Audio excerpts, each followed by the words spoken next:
नमस्कार। Photochemistry part fourth part third में हमने चर्चा की थी क्वांटम यील्ड के बारे में। क्वांटम यील्ड में हमने पहला पॉइंट लिया था हमने इंट्रोडक्शन, देन दूसरा था हमारा टाइप्स ऑफ रिएक्शन, तीन प्रकार के हमने रिएक्शंस के बारे में चर्चा की। फिर हमने बात की अमाउंट ऑफ क्वांटम यील्ड, उसमें दो प्रोसेस हमने देखे, प्राइमरी एंड सेकेंडरी प्रोसेस। और फिर हमने कहा कि क्वांटम यील्ड ज़्यादा या कम हो सकती है और ये डिपेंड करती है किसके ऊपर, प्राइमरी और सेकेंडरी प्रोसेस के ऊपर। अब हम चर्चा करने वाले हैं हाई क्वांटम यील्ड के क्या कारण हैं और लो क्वांटम यील्ड के क्या कारण। तो सबसे पहले reasons of high quantum yield. पहली बात, व्हेन द एक्साइटेड एटम्स और मॉलिक्यूल्स और फ्री रेडिकल्स जो कि हमें प्राइमरी प्रोसेस से मिले हैं, produced in the primary stage undergo secondary process, जब ये सेकेंडरी प्रोसेस में जाते हैं, and each of secondary process give rise to some further excited particles और radical.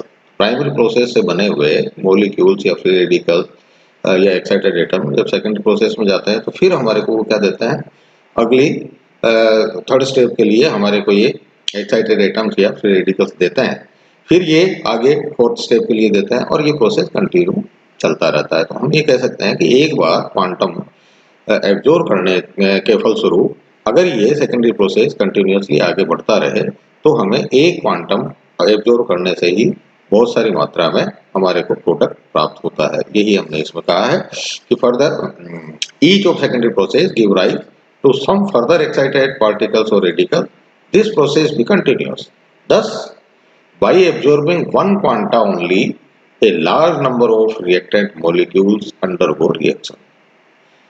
Hence, the quantum efficiency of this type of reaction will be greater than unity. तो इस प्रकार की जो रिएक्शन है जिसमें सेकेंडरी प्रोसेस से और हमें एक्साइटेड मॉलिक्यूल्स या फ्री रेडिकल्स प्राप्त होते जाते हैं, तो एक क्वांटा एब्जॉर्ब करने से ही कई सारे रिएक्टेंट जो है वो प्रोडक्ट में कन्वर्ट हो जाता है, इसलिए उनकी जो क्वांटम यील्ड है वो यूनिट यानी इकाई से अधिक होती है।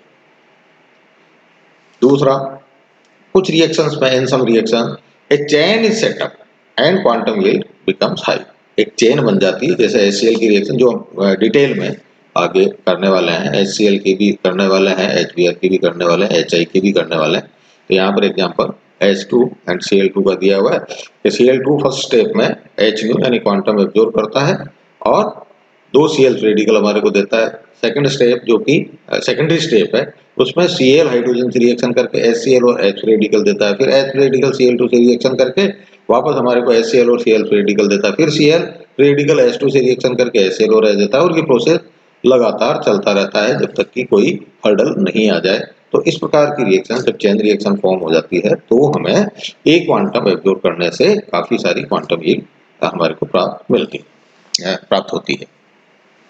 अब reasons of low quantum yield. High quantum yield के लिए हमने चर्चा की, हमने कहा कि सेकेंडरी प्रोसेस में हमें अनदर एक्साइटेड मॉलिक्यूल्स या फ्री रेडिकल्स प्राप्त होते हैं। ये प्रोसेस चेन रिएक्शन या किसी कारण से कंटिन्यू चलता रहता है तो क्वांटम यील्ड ज्यादा आती है। अब इसका उल्टा अगर अपन बात करें कि हमें जो प्राइमरी प्रोसेस के अंदर एक्साइटेड मॉलिक्यूल्स या फ्री रेडिकल्स या फ्री एटम्स मिले हैं वो किसी कारण से सेकेंडरी प्रोसेस में जा ही नहीं पाए, या हम कहें कि सेकेंडरी प्रोसेस से हमारे को वापस वही स्पीसीज यानी फ्री रेडिकल या एक्साइटेड मॉलिक्यूल नहीं मिल पाए किसी भी कारण से। कारण कोई भी हो सकता है। क्या हो सकता है कि जो आपको प्राइमरी प्रोसेस में जो स्पीसीज मिली है वो आपस में कंबाइन कर जाए, वापस रिएक्टेंट बना दें, या उनकी उम्र कम होती है तो जितनी उनकी लाइफ है उतनी लाइफ में जिसके साथ में उनको रिएक्शन करनी है, जिस दूसरे रिएक्टेंट के साथ में, वो उसके कांटेक्ट में नहीं आ पाए तो वो रिएक्शन नहीं करके वो स्वतः ही समाप्त हो जाए, या आपस में मिलकर के वो वापस आपके रिएक्टेंट में कन्वर्ट हो जाए, या उनमें से फ्लोरेसेंस के रूप में वो एनर्जी निकल जाए, एंड सो मेनी रीजन। तो किसी भी कारण, इस प्रकार के यदि कारण हो जाते हैं तो ऐसी स्थिति में उस रिएक्शन में क्वांटम यील्ड हमें कम प्राप्त होती है। यही हमने कहा है कि हमने जो पहली बात है, if the excited particles form into the primary process are such that they cannot react due to their deactivation, if the excited particles formed into the primary process are such that they cannot react due to the their deactivation, वो किसी कारण से deactivate हो जाए, then the quantum will be extremely low.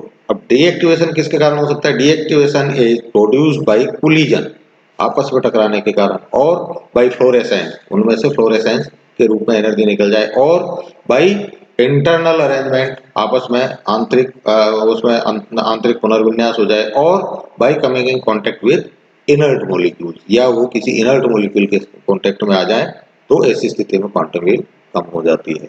दूसरी बात, the excited particles produced in the primary process में जो एक्साइटेड पार्टिकल्स प्रोड्यूस होते हैं में recombine to form the reactant, वो आपस में रिकम्बाइन हो सकते हैं और वापस रिएक्टेंट बना सकते हैं। In such condition the quantum yield is low, ऐसी कंडीशन में भी क्वांटम यील्ड क्या होगी? कम होगी।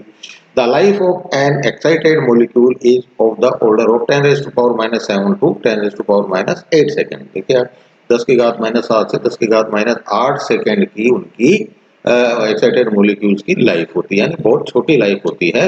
इफ ड्यूरिंग दिस पीरियड, अगर इस पीरियड में, जो भी ये शॉर्ट पीरियड है, the excited molecule doesn't react with another molecule, यदि ये दूसरे मॉलिक्यूल से रिएक्ट नहीं कर पाता है, with which it can react, जिसके साथ में की रिएक्शन कर सकता था, the quantum yield will be low, तो क्वांटम यील्ड का मान कम होगा।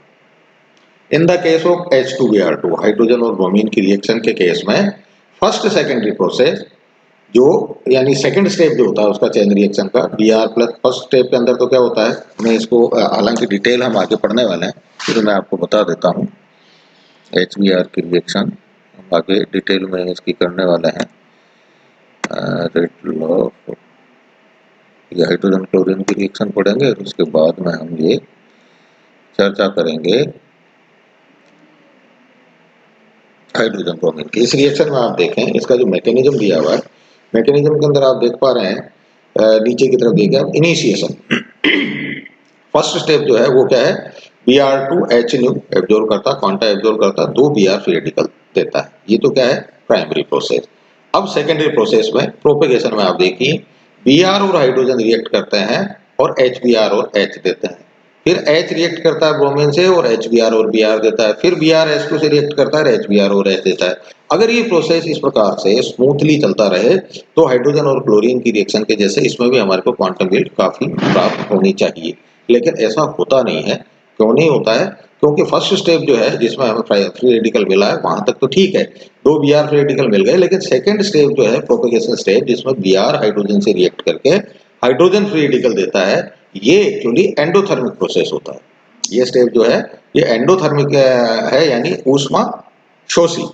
इसको एनर्जी की आवश्यकता होती है, अगर रिएक्शन में वो एनर्जी जनरेट नहीं हो पाती है तो ऐसी स्थिति में ये सेकंड स्टेप नहीं परफॉर्म करता है। और सेकंड स्टेप ही जब नहीं होगा, सेकंड स्टेप यानी सेकंड स्टेप प्रोपेगेशन का, तो आगे वाले जो 3, 4 और 5 जो स्टेप आगे के जो दिए हुए हैं, जिसके कारण हमें क्वांटम यील्ड ज्यादा मिलने की संभावना है, तो जब सेकंड ही नहीं होगा तो फिर आगे के स्टेप ऐसी स्थिति में नहीं परफॉर्म कर पाएंगे। तो एक तो कारण ये है कि ये HBr के केस में हमारे को क्वांटम यील्ड कम मिलती है, क्योंकि सेकंड स्टेप, या हम कहें कि फर्स्ट सेकेंडरी स्टेप, हमने कहा ना शुरुआत के अंदर दो तरह की secondary process, first secondary process जो है वो इसके अंदर एंडोथर्मिक होता है, एंडोथर्मिक होने के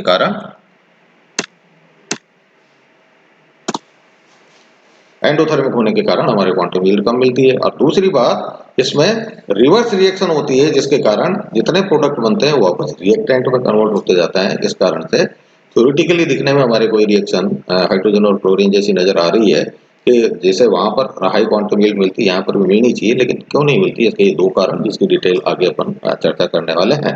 तो इन the case of hydrogen and hydrogen bromine reaction, first secondary process, यानी जो सेकेंड स्टेप मैंने भी आपको बताया था, कौन सा, Br plus H2 bromine free radical hydrogen से रिएक्ट करके hydrogen free radical they, is endothermic, ये एंडोथर्मिक होता है, and can not process at ordinary temperature, और ऑर्डिनरी टेम्परेचर के ऊपर ये परफॉर्म नहीं करता है।